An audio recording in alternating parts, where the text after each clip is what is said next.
ফরজ নামাজের সালাম ফেরানোর পরে আস্তাগফিরুল্লাহ আস্তাগফিরুল্লাহ আস্তাগফিরুল্লাহ 3 বার, সুবহানাল্লাহ 33 বার, আলহামদুলিল্লাহ 33 বার, আল্লাহু আকবার 33 বার, লা ইলাহা ইল্লাল্লাহ ওয়াহদাহু লা শারীকা লাহু, এগুলো পড়ার পরে আমরা আয়াতুল কুরসি পড়ব।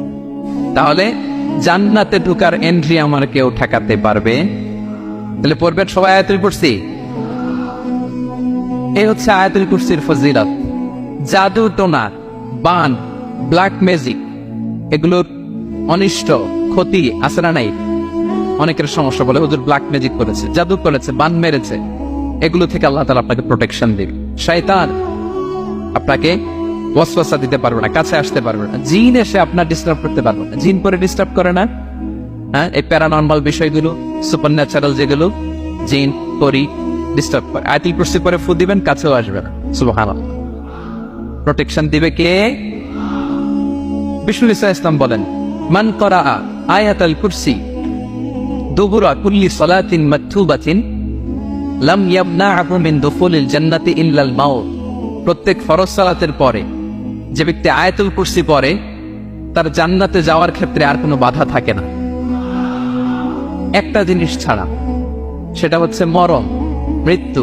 লোকটা মরে না তাই জান্নাতে যায় না, মরলেই জান্নাতে। প্রত্যেক ফরজ সালাতের পরে যদি কেউ আয়াতুল কুরসি পড়ে, তার জান্নাতে যাওয়া কেউ ঠেকাতে পারবে না, কোনো বাধা নাই। একটা বাধা আছে, সেটা কি? মরে না। না মরলে জান্নাতে যেতে পারবেন? মরলেই। তাহলে কত ফজিলতপূর্ণ আয়াত বলেন।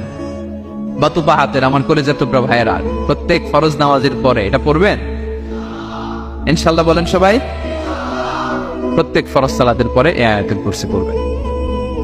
এবং বিষ্ণু ইসলাম বলেছেন, যখন ঘুমোতে যাবা, ইদা আওয়াইতা ইলা ফিরাশিক, যখন ঘুমোতে যাবা আয়াতুল কুরসি পড়বা। যদি পড়ো, আল্লাহর পক্ষ থেকে আপনার সিকিউরিটির জন্য আল্লাহ একটা স্পেশাল ফেরেশতা নিয়োগ দেয়। সকাল পর্যন্ত আপনার সিকিউরিটি দেয়, শয়তান আপনার কাছে আসতে পারে না। ফজরের পরে পড়লে মাগরিব পর্যন্ত সিকিউরিটি, প্রোটেকশন ফ্রম আল্লাহ। মাগরিবের পরে পড়লে ফজর পর্যন্ত প্রোটেকশন ফ্রম আল্লাহ। তাহলে দিস আয়াতুল কুরসি শুড বি আওয়ার ওয়াজিফা, ডেইলি ওয়াজিফা, at every morning and every evening for every Muslim। ঠিক কিনা বলেন? প্রত্যেক মুসলিমের স্পেশাল ওয়াজিফা হবে আয়াতুল কুরসি। এটা কোরআনের সবচেয়ে দামি আয়াত, 6236টা আয়াতের মধ্যে থেকে সবচেয়ে দামি আয়াত এটা।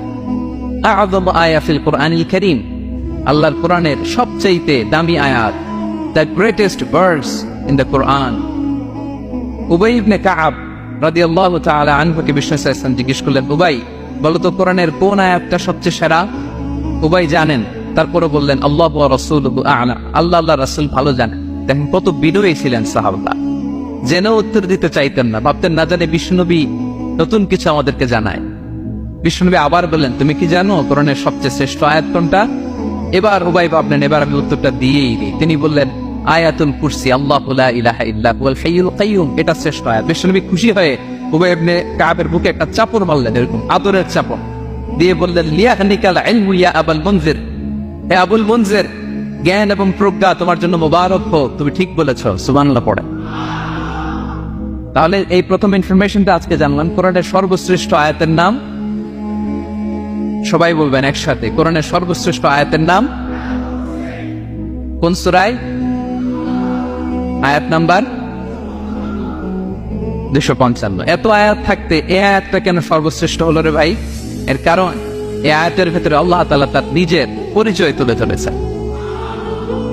এই আয়াতের ভেতরে আল্লাহ তাআলা তাওহীদের পরিচয় দিয়েছেন, একত্ববাদ, তিনি যে এক, একক। আমাদের রব কয়জন? নাকি 2 জন, 3 জন? কয়জন? আমাদের রব একজন, এক আল্লাহর পরিচয় আছে।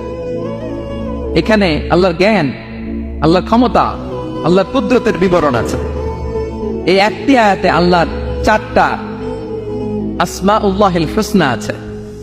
আল্লাহর 4টা সুন্দর সুন্দর নাম, আল হাই, আল কাইয়ুম, সবশেষে আছে আল আলী, আল আযীম। মোট কয়টা? জোরে বলেন। আল হাইয়ুল কাইয়ুম 2টা, আল হাই একটা, আল কাইয়ুম একটা। ওয়ালা ইয়াউদু হিফযুহুমা ওয়া হুয়াল আলিয়্যুল, একটা আল আলী আর একটা আযীম। তাহলে মোট আল্লাহর কয়টা নাম আছে এখানে?